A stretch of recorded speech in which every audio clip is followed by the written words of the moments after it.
اس لیے حدیث میں ہے فضل و کلام اللہ علی سائر الکلام کا فضل اللہ علی خلقہ ہی، اللہ کے کلام کی دنیاوی کلاموں پر وہی مقام اور فضیلت ہے جو اللہ کا اپنی مخلوق پر ہے۔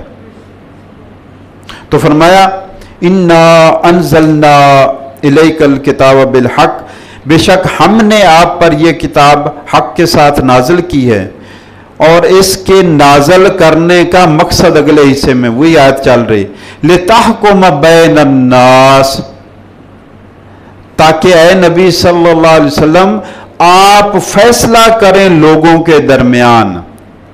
کتاب کے نازل ہونے کا، آج کوئی ہمارا میرا اور آپ کا کوئی فیصلہ اس کے مطابق ہوتا ہے؟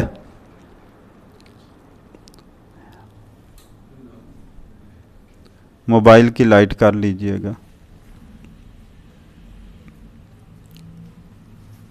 تو اللہ تعالیٰ کی کتاب کے نزول کا مقصد، اللہ کی کتاب کے نازل ہونے کا مقصد یہ ہے، خود اللہ بیان فرما رہا ہے۔ وہ مقصد نہیں ہے جو ہم نے سمجھ لیا، گلے میں تعویذ بنانا ہے، پڑھ کر دم کرنا ہے، پھونکنا ہے، اس کے شبینے کرانے ہیں، اس کے ختم کرانے ہیں، بس ان کاموں کے لیے رکھ چھوڑا ہے جن کے لیے کلام آیا ہی نہیں تھا۔ لِتَحْكُمَ بَيْنَ النَّاسِ، اللہ جس کو کتاب دے رہا ہے اس کو فرما رہا ہے میرے نبی صلی اللہ علیہ وسلم آپ کو کتاب دی ہی اس لیے گئی ہے تاکہ آپ لوگوں کے درمیان فیصلے کریں۔ کیسے؟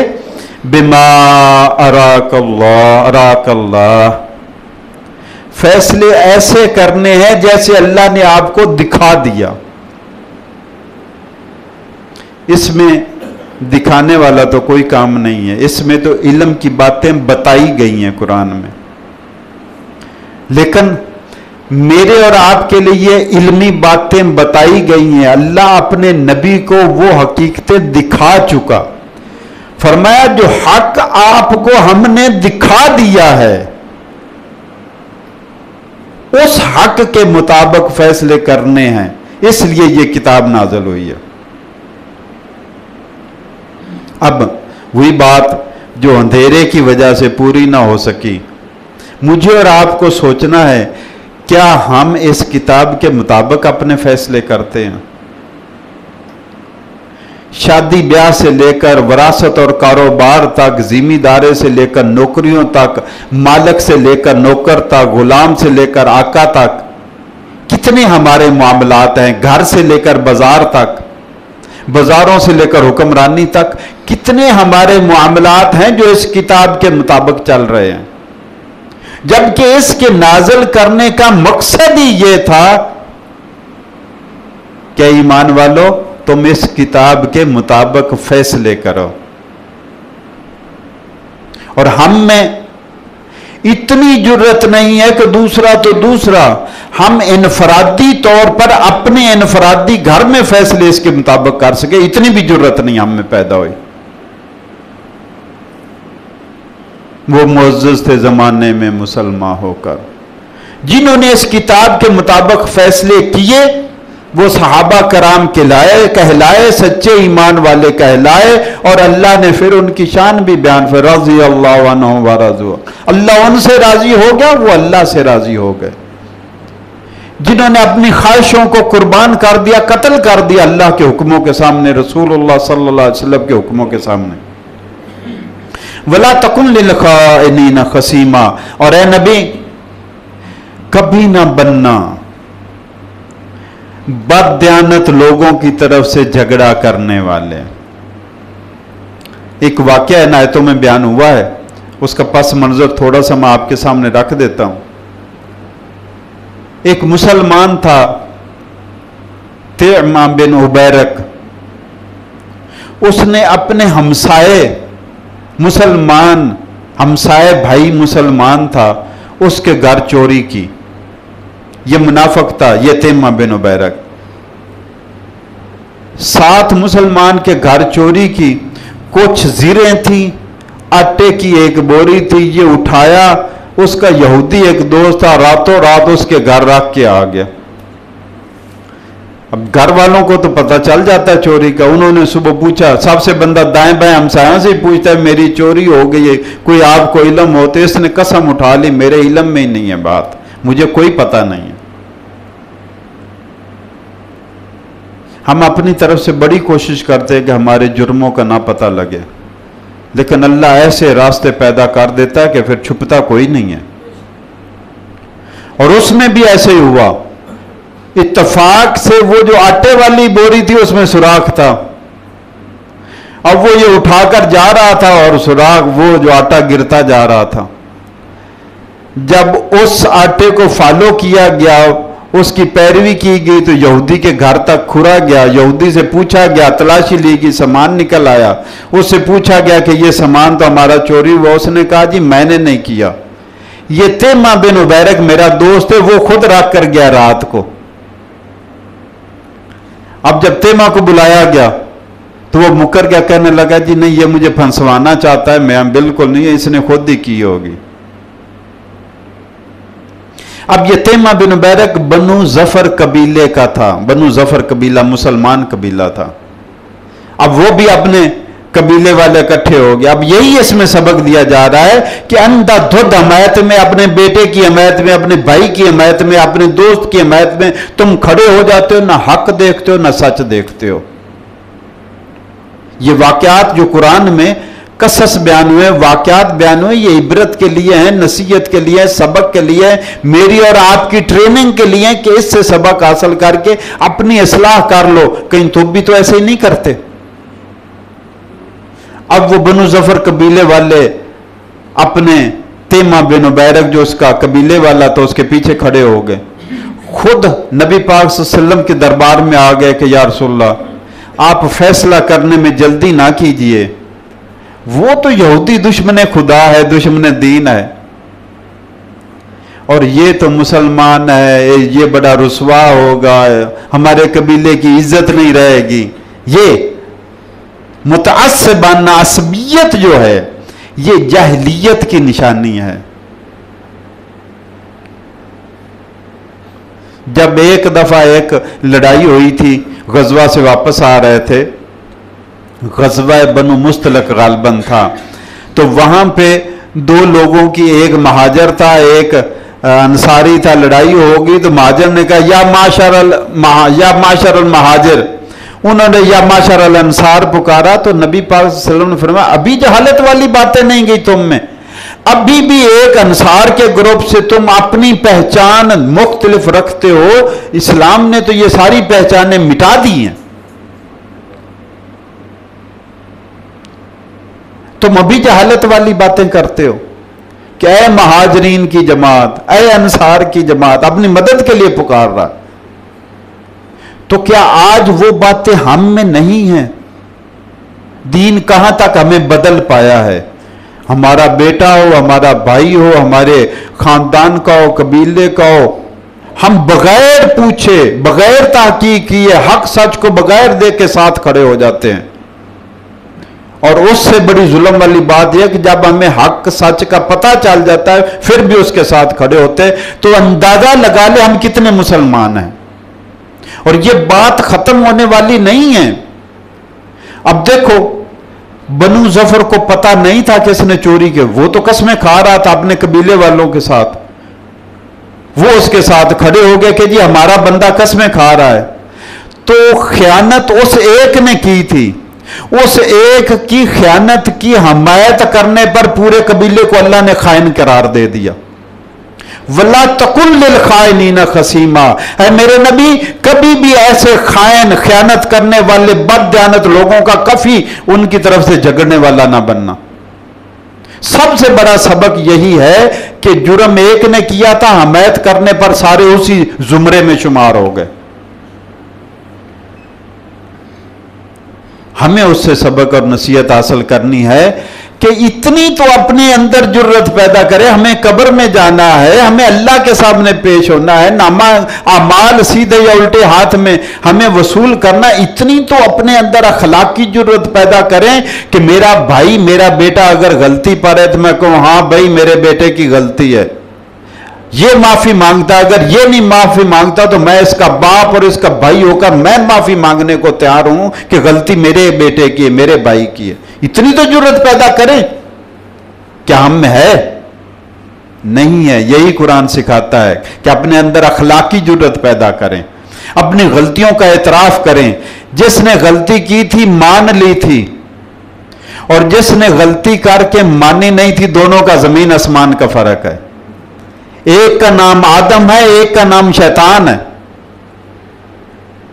ہم آدم کی اولاد ہیں تو پھر آدم جیسا رویہ اختیار کرنا ہے، بنو آدم جیسا، کہ غلطی کا جو ہی پتہ چل جائے اعتراف کرنا، معافی مانگنا، شرمندگی اور ندامت محسوس کرنا، اور آئندہ ایسا نہ کرنے کا تہیہ کرنا۔ وَلَا تَكُنْ لِلْخَائِنِينَ خَصِيمًا، اور اے میرے نبی کبھی بھی ایسے بد دیانت لوگوں کی طرف سے جھگڑا کرنے والا مت بننا۔ وَاسْتَغْفِرِ اللَّهَ، اللہ سے بخشش مانگیے۔ اللہ اپنے نبی کو حکم دے رہا ہے۔ علماء نے 3 جواب لکھے ہیں۔ ایک، جو آپ کے دل میں بھی پورے قبیلے کی باتیں سن کر تھوڑا سا وہم خیال آ گیا تھا کہ شاید یہ سچا ہے، اس کی حمایت میں فیصلہ کر دوں، اس پر اللہ سے معافی مانگیں کہ یہ صحیح نہیں تھا۔ اور دوسرا، یہ جو آپ کے ماننے والے بنو ظفر قبیلہ سچے مومن ہیں لیکن اس کے دھوکے میں آ کر اس کی حمایت کرنے لگ گئے، ان کے لیے بخشش کی دعا مانگیے۔ اور تیسرا کہ تیمہ بن عبیرہ کلمہ پڑھنے والا ہے، غلطی اس نے کی ہے، اس کے لیے بخشش کی۔ واستغفر اللہ، اللہ سے بخشش مانگیے۔ کس کے لیے یہ نہیں ذکر کیا، یہ سارے پہلو اس میں آ جاتے ہیں۔ تو فرمایا اللہ سے بخشش مانگیے، ان اللہ کان غفور الرحیم، اللہ تعالیٰ بڑا بخشنے والا، رحم کرنے والا ہے۔ غلط کو غلط بھی کہہ دیا، راستہ بھی دکھا دیا، راستہ بھی۔ اسلام کبھی بند گلی میں نہیں جانے دیتا مجھے اور آپ کو۔ اب دیکھو کتنی بڑی غلطی ہے، ابھی آگے آ جائے گا کہ اس نے اتنا بڑا جرم کیا۔ ایک تو گناہ کیا چوری کا، اور اس سے اگلا جرم یہ کیا کہ بہتان کسی اور پر لگا دیا۔ پھر بھی اللہ کہہ رہا ہے اللہ بخشنے والا ہے، اللہ سے معافی مانگ لو، اللہ درگزر کرنے والا ہے۔ کائنات کا نظام، جیسا کہ میں پہلے عرض کرتا رہتا ہوں، اللہ کا کائناتی نظام چل ہی درگزر کی پالیسی پر رہا ہے۔ اللہ مخلوق سے، خاص طور پہ اپنے بندوں سے اور جنات سے، یہ جو مکلفین، مکلف اللہ نے پیدا کیے، باقی تو مکلف نہیں نا، یہ جو مکلف پیدا کیے ہیں ان کے گناہوں سے درگزر فرما رہا ہے، تبھی تو یہ نظام چل رہا ہے کائنات کا۔ ورنہ خود قرآن کا مفہوم یہ ہے کہ اگر اللہ فوراً پکڑ لیا کرتا تو زمین پر کوئی جاندار زندہ نہ بچتا۔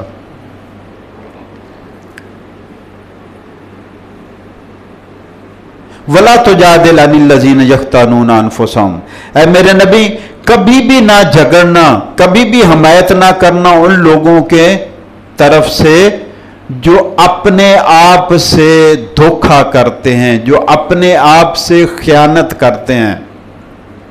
بڑی پیاری بات مفسرین نے لکھی کہ جب بندہ کوئی خیانت کرتا ہے کسی سے، مال میں خیانت کرتا ہے، تو وہ کسی کے ساتھ دھوکہ کرنے اور خیانت کرنے سے پہلے اپنے ضمیر سے خیانت کرتا ہے۔ اللہ نے بندے کے اندر ایسی چیز رکھ دی ہے کہ چاہے 100 دلیلیں میں آپ کو دے لوں، جو بات غلط ہے آپ کو منوا بھی لوں گا، لیکن میرا اندر سے ضمیر کہے گا تو بڑی زیادتی کر رہا ہے۔ اندر والے کو نہیں منا سکتے۔ تو فرمایا جو دھوکہ دوسروں کو دیتا ہے پہلے اپنے ضمیر کو مردہ کرتا ہے، پہلے اس کو سلاتا ہے، تبھی تو باہر موو کرتا ہے وہ۔ وَلَا تُجَادِلْ، نہ جھگڑنا، عَنِ الَّذِينَ يَخْتَانُونَ أَنفُسَهُمْ، ان لوگوں کی طرف سے جو دوسروں سے یا اپنوں سے یا اپنے آپ سے دھوکہ کرتے ہیں۔ ان اللہ، بے شک اللہ تعالی، لا يحب، پسند ہی نہیں کرتا، من کان خوانا عصیما، ہر اس شخص کو اللہ پسند ہی نہیں کرتا جو دھوکہ باز ہو، بد دیانت ہو اور بدکار گناہگار ہو۔ خوانا عصیما، جو دھوکہ کرنے والا ہے، بد دیانتی کرنے والا ہے، خیانت کرنے والا ہے اور گناہ کرنے والا، اللہ ایسے لوگوں کو پسند نہیں کرتا۔ یستخفون من الناس، یہ لوگ بندوں سے تو اپنی باتیں چھپا سکتے ہیں. اب تیمہ بن عبیرک چھپا گیا اپنے قبیلے والوں سے، نبی صلی اللہ علیہ وسلم کے سامنے بھی صفائی دے رہا ہے کہ میں نے نہیں کیا. لوگوں سے تو اللہ فرماتے ہیں لوگوں سے یہ چھپا سکتے ہیں، وَلَا يَسْتَخْفُونَ مِنَ اللَّهِ، لیکن اللہ سے نہیں چھپا سکتے. اب میں اور آپ اپنے کسی کی حمایت کرتے ہیں، ناجائز حمایت کرتے ہیں، اپنی 100 دلیلیں ہم پیش کر لیتے ہیں کہ جناب نہیں یہ ہے، ایسے ہے، ویسے ہے. لیکن یاد رکھنے والی بات یہ ہے کہ کیا ہم اللہ کو بھی دلیلوں سے منا پائیں گے؟ کیونکہ فیصلہ ادھر نہیں ہونا، فیصلہ ادھر ہونا ہے. قبر میں کوئی ہمارا رشتہ دار نہیں ہوگا، حشر میں کوئی نہیں بچانے چھڑانے والا ہوگا. حتیٰ کہ انبیاء کے بارے میں حدیث مشہور ہے، نفسی نفسی پکار رہے ہوں گے. تب صرف بندے کے اور اللہ کے معاملات چلیں گے. یہی تو نقشہ دین سمجھا رہا ہے، سکھا رہا ہے کہ تمہارا اس دنیا سے جانے کے بعد تمہارا اور اللہ کا معاملہ بیچ میں اور کچھ نہیں ہے. یہ تیاری کر لو کہ تم نے ہونا ہے اور اللہ نے ہونا ہے، اور کوئی نہیں بیچ میں. اللہ کے ایگزامینر آ جائیں گے، پرچہ لینے والے، آج تو آؤٹ ہو جاتا ہے، نقلیں ہو جاتی ہیں. وہ قبر میں سوال پوچھنے والے آ جائیں گے، اللہ کے امتحان لینے والے ہوں گے، کوئی ہیر پھیر نہیں ہوگا، صحیح سی جواب. تمہارا واسطہ اللہ سے پڑے گا اس دنیا سے رخصت ہونے کے بعد. اس لیے اپنے اور اللہ کے درمیان جو معاملات حقوق اللہ کے حوالے سے یا حقوق العباد کے حوالے سے، اللہ نے دونوں کا حساب لینا ہے، وہ بہتر کر لو. یستخفون من الناس، یہ لوگ لوگوں سے تو دوسروں سے تو چھپا سکتے ہیں، ولا یستخفون من اللہ، لیکن اللہ سے یہ اپنی کوئی بات چھپا نہیں سکتے. وَهُوَ مَعَهُمْ، وہ تو ان کے ساتھ ہی ہوتا ہے. وَهُوَ مَعَهُمْ، وہ تو ان کے ساتھ ہوتا ہے. اِذْ يُبَيِّتُونَ، جب یہ راتوں کو مشورے کر رہے ہوتے ہیں، راتوں کو مجلسیں جما رہے ہوتے ہیں، منصوبے بنا رہے ہوتے ہیں. کون سے؟ ما لا یرضى من القول، ایسے منصوبے جو اللہ کو پسند ہی نہیں، ایسی باتیں کرتے جو اللہ کو پسند نہیں ہیں. اللہ اس وقت بھی وَهُوَ مَعَهُمْ ان کے پاس ہوتا ہے. بندے تو بے فکر ہے نا، مجھے میری بات سن کوئی نہیں رہا، مجھے دیکھ کوئی نہیں رہا. قرآن کہتا ہے کہ یہ ذہن میں بٹھا لو، وَهُوَ مَعَهُمْ، وہ تمہارے ساتھ ہے، وہ ان کے ساتھ ہے، ہر ایک کے ساتھ ہے. کدھر چھپو گے؟ کس سے چھپنا ہے؟ حساب اس نے لینا ہے. یہ تو باتیں بنائیں گے، دیکھ بھی لیں، جرم کرتا ہوا بھی آنکھوں سے دیکھ لیں تو پوری سزا دینے پر قادر نہیں ہے. وَقَانَ اللَّهُ بِمَا يَعْمَلُونَ مُحِيطًا، اور اللہ تعالیٰ احاطہ کیے ہوئے ہے ان لوگوں کے سارے عملوں کو، ان کی کوئی حرکت اللہ کے علم سے باہر نہیں ہے. وَقَانَ اللَّهُ بِمَا يَعْمَلُونَ مُحِيطًا، اور ہے اللہ تعالیٰ ان کے سارے اعمال کا احاطہ کیے ہوئے. ہاں انتم ہؤلاء جادلتم عنہم فی الحیات الدنیا، اب رخ آ گیا، رخ کلام پھیر دیا بنو ظفر قبیلہ کی طرف جو جھگڑ رہے تھے اپنے قبیلے دار کی وجہ سے. فرمایا اے قبیلہ والو، یہ تم ہو جو اس کی طرف سے دنیا میں تو جھگڑ رہے ہو. اب انداز سمجھانے کا دیکھو رب کائنات کا کیسا ہے. ہاں انتم ہؤلاء، یہ تم ہو، یہ تم ہی ہو، جادلتم جو جھگڑا کرتے ہو، جھگڑ رہے ہو، انہم ان لوگوں کی طرف سے، چوروں کی طرف سے، فی الحیات الدنیا دنیاوی زندگی میں تو تم جھگڑا کر رہے ہو. فَمَن يُجَادِلُ اللَّهَ عَنْهُمْ يَوْمَ الْقِيَامَةِ، لیکن اس بات کا جواب دو، قیامت کے دن اللہ کے سامنے کون تم میں جھگڑے گا اس کی طرف سے. وہی سبق کہ ہم اپنوں کی خاطر جھگڑا مول لے لیتے ہیں، لڑائی مول لے لیتے ہیں، ایمان بیچ ڈالتے ہیں، اخلاق بیچ ڈالتے ہیں. لیکن اللہ کہتا ہے کر لیا تم نے، ٹھیک ہے، تم نے اس کو بچا لیا، مدد کر لی، تم نے حق کا گلا دبا دیا، باطل کا ساتھ دیا. لیکن ایک دربار اور بھی آنے والا ہے، اس کی بھی تیاری کر لو. اس دن کون آئے گا اس کی طرف سے؟ آج تو تم نے چھڑوا لیا، جس دن حقیقی عدالت لگے گی اس دن کون ہوگا؟ ان کی طرف سے وکیل بنے گا یا ان کی طرف سے جھگڑا کرنے والا ہوگا؟ ام من یکون علیہم وکیلا، یا کون ہوگا جو ان کا وکیل بنے گا، کارساز بنے گا، حمایتی بنے گا، دوست بنے گا؟ تو فرمایا یہ ساری دوستیاں، یہ ساری وکالتیں، یہ ساری کارسازی دنیا کی ہے. یہ ذہن سے نکال دو کہ یہی دھندا آگے بھی چل جائے گا، آگے نہیں چلے گا. آگے تمہارا اپنے رب سے واسطہ ہے اور وہاں پہ اسی کی بات بنے گی جس نے رب سے بنا کے رکھی ہوگی. ہمارے بہت بڑے تصور ہیں شفاعت کا، سفارش کا، چھڑانے کا، بچوانے کا. تو قرآن پڑھ کر دیکھ لیں، سارے تصور میں سب سے پہلی بات یہ ہے کہ کوئی بھی سفارش نہیں کرے گا، کوئی شفاعت نہیں کرے گا، کوئی حمایت نہیں کرے گا جب تک اللہ اجازت نہیں دے گا. بات پھر وہیں آگے کہ اللہ کو پہلے منانا ہے. تو سیدھا اللہ کو مناؤ، اللہ سے ایسی بناؤ کہ وہ رب کریم خود کہے کہ اس کی ہے کوئی سفارش کرنے والا.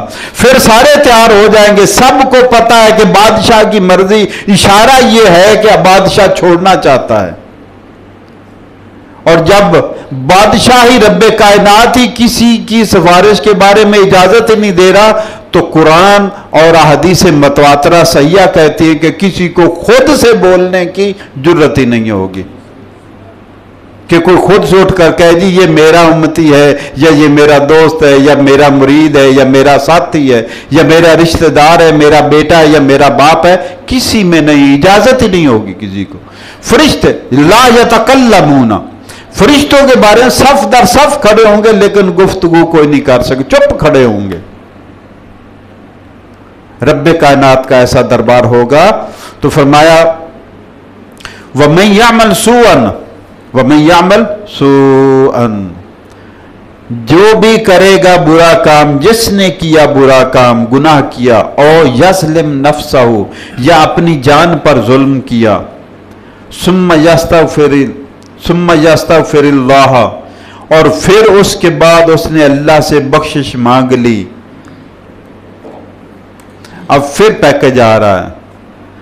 میں نے کہا نا بند گلی میں دین جانے نہیں دیتا. دین نے اتنے راستے ایسی اتمام حجت کیا ہے کہ کوئی بھاگنے کا راستہ ہی نہیں چھوڑا. فرمایا جو کوئی گناہ کرے یا اپنی جان پر ظلم کر بیٹھے، کسی کے ساتھ گناہ کیا اس کے ساتھ زیادتی، ایسا گناہ کیا جو اپنی ذات کے حوالے سے ہے تو اپنی جان پر ظلم کیا. فرمایا کسی نے گناہ کیا دوسرے کے حوالے سے یا اپنی جان پر ظلم کیا اور پھر اللہ سے بخشش مانگ لی، یجد اللہ غفور الرحیم، تو وہ ضرور پائے گا اللہ کو بخشنے والا، رحم کرنے والا. تو گناہ کرنا بڑی بات نہیں ہے اللہ کے نظام میں. گناہ کر کے توبہ کا راستہ کھلا، توبہ کرو. اللہ کہتا ہے نبئ عبادی انی انا الغفور الرحیم، اے میرے نبی میرے بندوں کو بتا دو کہ میں بہت بخشنے والا ہوں. وانی لغفار لمن تاب وآمن وعمل صالحا، اور میں بہت بخشنے والا ہوں جو توبہ کر لے، ایمان لے اور نیک عمل کرنے لگ جائے. اعلان ہے، اعلان سے قرآن بھرا پڑا ہے. یہاں پہ بھی ہے گناہ کرنا بڑی بات نہیں ہے، بڑی بات ہے شیطان کی طرح غلطی کر کے اس پر ڈٹ جانا.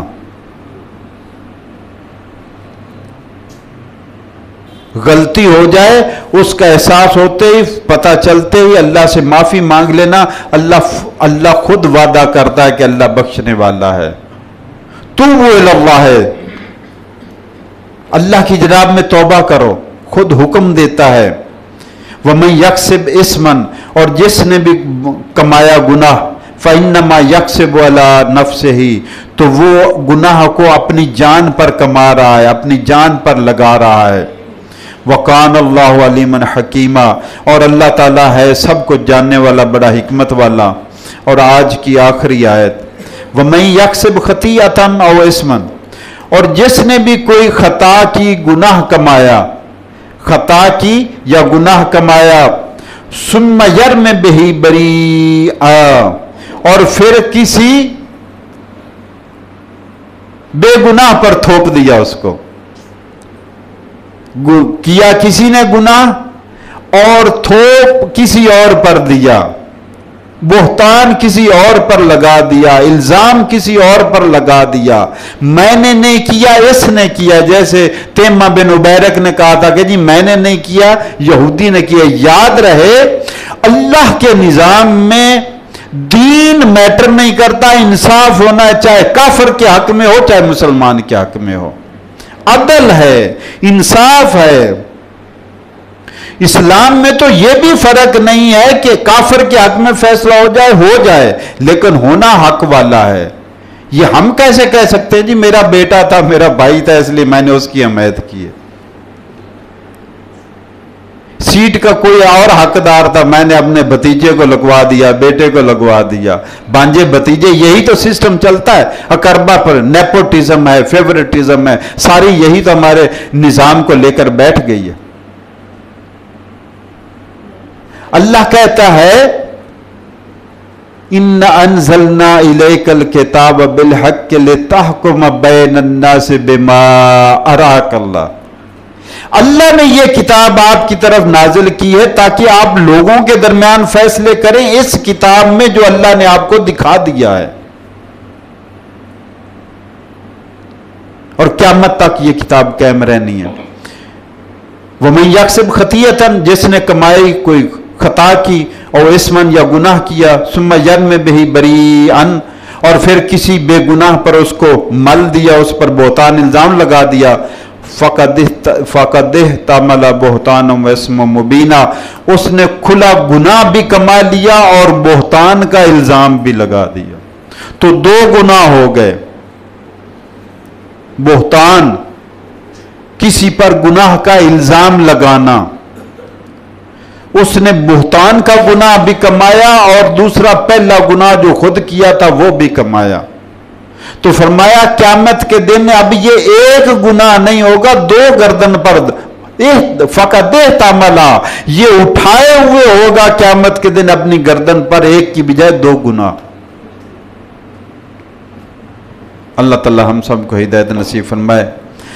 وَإِسْمٌ مُبِينًا، یہ کھلا کھلا گناہ اٹھائے ہوئے ہوگا اور بہتان کا الزام اٹھائے ہوئے ہوگا۔ اللہ ہم سب کو ہدایت نصیب فرمائے۔ آج ہم نے الحمدللہ سورہ نساء کی آیت نمبر 105 سے لے کر 112 تک یہ 8 آیات پر مشتمل رکوع تھا۔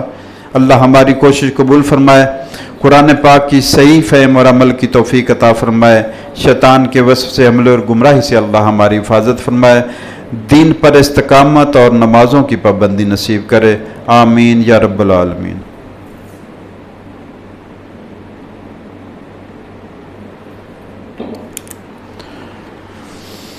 الحمدللہ رب العالمین الرحمن الرحیم مالک یوم الدین، اللہم صلی علی محمد وعلی آل محمد وبارک وسلم۔ ربنا ظلمنا انفسنا وإن لم تغفر لنا وترحمنا لنكونن من الخاسرین۔ اللہم ربنا آتنا فی الدنیا حسنۃ وفی الآخرۃ حسنۃ وقنا عذاب النار۔ اللہم انا نسألک العفو والعافیۃ والمعافاۃ فی الدنیا والآخرہ۔ ربنا اغفر لنا ولإخواننا الذین سبقونا بالایمان ولا تجعل فی قلوبنا غلا للذین آمنوا ربنا انک رؤوف رحیم۔